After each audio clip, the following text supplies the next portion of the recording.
আবার ধ্বংসের দ্বার প্রান্তে।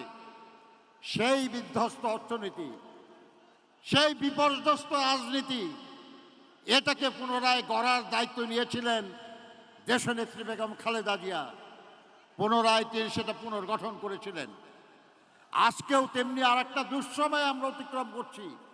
এই সময়ে দেশটাকে গড়ে তোলার, জনগণের সংকট সমাধানের দায়িত্ব নেওয়ার মতো যোগ্য দল একটাই, সেটা হলো বিএনপি।